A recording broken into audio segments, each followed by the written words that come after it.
Hello friends, I am Dr. Pratiksha Tripathi. Welcome to my channel Homeopathic Book App. अभी देखिए हम लोग corona महामारी से उभर भी नहीं पाए थे कि अब डेंगू का प्रकोप बढ़ गया है और डेंगू से इस समय बहुत मौतें हो रही हैं। तो आइए समझते हैं डेंगू है क्या, कैसे होता है और इसके लिए हमें क्या करना चाहिए। क्या ट्रीटमेंट लेंगे, क्या प्रिवेंशन करें। आइए स्टार्ट करते हैं।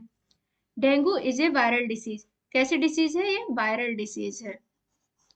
इससे कंफ्यूज ना हो कि मच्छर काट रहा है तो मच्छर की वजह से ये डिसीज हो रही है। नहीं, मच्छर तो उसका ट्रांसमीटर है। तो कॉज्ड बाय डेंगू वायरस। किस वजह से होता है? डेंगू वायरस की वजह से होता है। Dengue virus which is transmitted by adage mosquito. ये एडिज मॉस्किटो की हमने पिक लगा दी है कि जब एडिज मॉस्किटो हम लोगों को काटता है तो उसके काटने की वजह से जो इसके अंदर वायरस होता है, डेंगू वायरस होता है, वो हमारे ब्लड स्ट्रीम में आ जाता है और फिर वो हमारी बॉडी को इन्फेक्ट कर देता है। तो इसकी वजह से हम लोगों को डेंगू फीवर हो जाता है। तो आइए समझते हैं सिम्टम्स। तो किस वजह से हो रहा है? डेंगू वायरस की वजह से हो रहा है। और किसकी वजह से होता है? जब हमें एडिज मॉस्किटो काटता है तो उसकी वजह से हमें ये डेंगू डिसीज हो जाती है। Symptoms appear with in 3 to 14 days. जब हमें ये मॉस्किटो काटता है तो ये हमारी बॉडी को इन्फेक्ट करता है और ये इसके लक्षण हमें 3 से 14वें दिन के अंदर में दिखाई देने लगते हैं। सिम्टम क्या क्या दिखाई देते हैं? हेडेक, सिर दर्द बहुत तेज होता है। सबसे पहले सिम्टम है हमें सिर दर्द ही दिखाई देगा। फिर क्या होता है? फीवर आने लगता है। वॉमिटिंग, उल्टी होने लगती है या फिर उल्टी जैसा महसूस होता है कि हम कुछ भी खाएंगे तो हमें जी में चला रहा है, हमें उल्टी हो जाएगी। एब्डोमिनल पेन, पेट में बहुत तेज दर्द शुरू हो जाता है मरोड़ की तरह। बॉडी एक, शरीर में इतना तेज दर्द होता है ऐसे लगता है कि जैसे हड्डियां टूट रही हों। तो इस तरह का बॉडी एक होता है। Rashes on body, red colour के चकत्ते हो जाते हैं हमारी बॉडी में। और ये किस वजह से हो जाते हैं? क्योंकि जो प्लेटलेट काउंट होती है वो बहुत ज्यादा घट जाती है। उसकी वजह से ब्लड का कोagulation तो हो नहीं पाता है, तो वो कई बॉडी पार्ट्स में आके बहने लगता है। उस वजह से रैसेस, रेड रेड कलर के चकत्ते हो जाते हैं। फेस पे हो सकते हैं, नेक में हो सकते हैं, पीठ में हो सकते हैं, गर्दन में। तो इस तरह से अब आइए समझते हैं कि हमें अब क्या करना चाहिए। अगर हमें इस तरह के लक्षण दिखाई दे रहे हैं तो हमें तुरंत ही इसकी जांच करवानी चाहिए। इन्वेस्टिगेशन में क्या क्या आएगा? Platelet count will be decrease. Platelet जो काउंट होती है वो बहुत घट जाती है। ये क्यों घट जाती है हम इसको समझते हैं कि जब भी हमें डेंगू का इन्फेक्शन होता है तो हमारी बॉडी उसके लिए एंटीबॉडीज बनाने लगती है, तो उसकी वजह से प्लेटलेट काउंट घट जाती है। Count will be decreased below 1 lakh. अगर 1 लाख के नीचे आ रही है तो हमें तुरंत ही हॉस्पिटलाइज होना चाहिए, फिजिशियन को दिखाना चाहिए। If count decreases up to 30 to 40,000। अगर प्लेटलेट की काउंट 30 और 40,000 से कम आ रही है, it lead to bleeding from nose. तो इसकी वजह से हमें ब्लीडिंग हो सकती है। कहाँ कहाँ से हो सकती है? नाक से खून बह सकता है, मुंह से खून आ सकता है, रेक्टम के थ्रू खून बहने लगता है, यूरिन अगर हम करने जाते हैं तो यूरिन से भी ब्लीडिंग हो सकती है। So that this condition is also known as haemorrhagic dengue. तो इस कंडीशन को हम क्या कहते हैं? Haemorrhage dengue. ये हम लोगों ने सुना होगा और ये कब होता है ये हमने समझ लिया अभी। It may lead to shock and even death. अगर इस तरह की कंडीशन हो रही है, हेमरेज हो रहा है, तो इसकी वजह से क्या हो सकता है? शॉक हो सकता है हमें, और इवन और ये कंडीशन हमें डेथ की तरफ ले जा सकती है अगर इसका हमने तुरंत ही प्रिवेंशन नहीं किया, तुरंत मैनेजमेंट नहीं किया। अब आइए देखते हैं कि हम क्या होम्योपैथिक ट्रीटमेंट ले सकते हैं।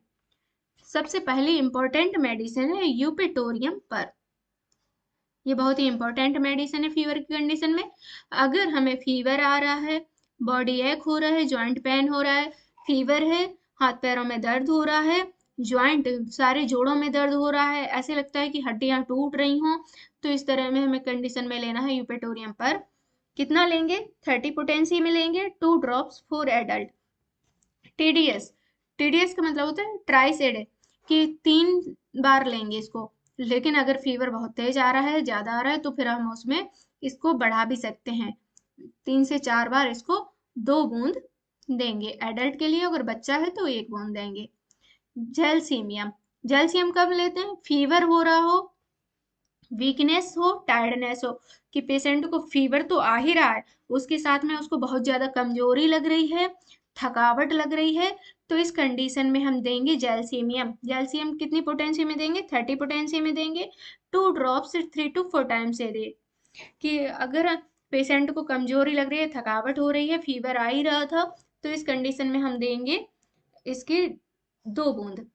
कितने देंगे? 3 से 4 बार देंगे। एडल्ट के लिए, बच्चे के लिए हाफ डोज कर देंगे।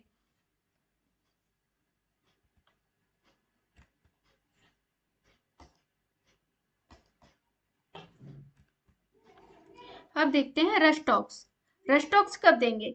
अगर पेशेंट को पेन हो रहा है, कि पूरी बॉडी में दर्द हो रहा है, फीवर हो रहा है, उसको बुखार भी आ रहा है, रेस्टलेसनेस हो रही है, कि उसको बेचैनी बहुत ज्यादा हो रही है, तो वो इधर उधर भागता है, तो इस कंडीशन में देंगे रेस्टॉक्स। उसको लगता है कि अगर वो इधर उधर चलेगा, थोड़ा सा मूवमेंट कर लेगा, तो उसको दर्द में आराम मिल सकता है, इसलिए वो चलता है।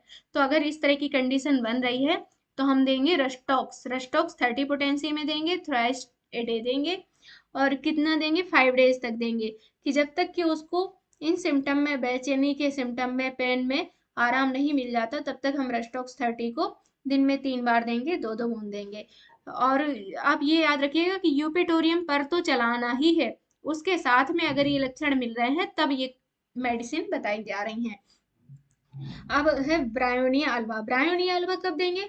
कि फीवर आ रहा है, lies quietly on bed, a little bit of motion makes the patient worsen।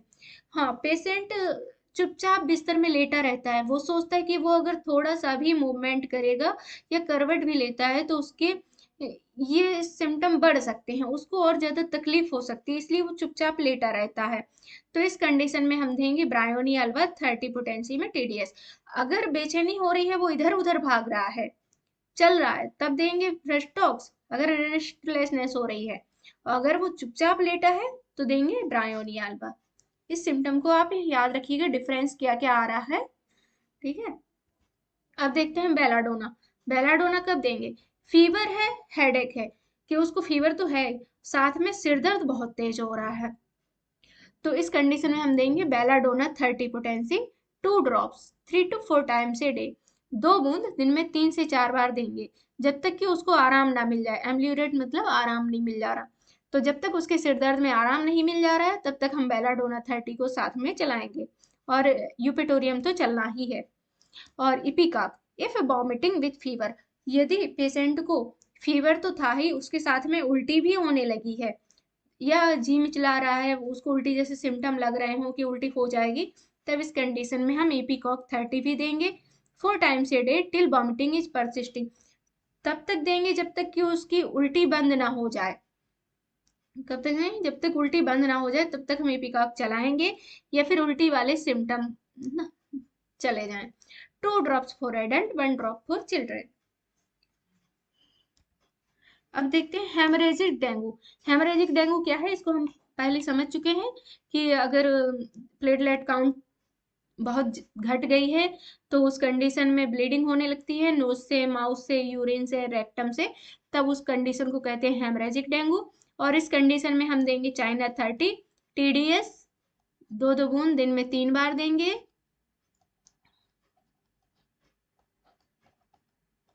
और हेमेमेलिस 30 टीडीएस, हेमेमेलिस 30 पोटेंसी में, ये भी 2-2 बूंद दिन में 3 बार देंगे, तो इसकी वजह से ब्लीडिंग बंद हो जाएगी।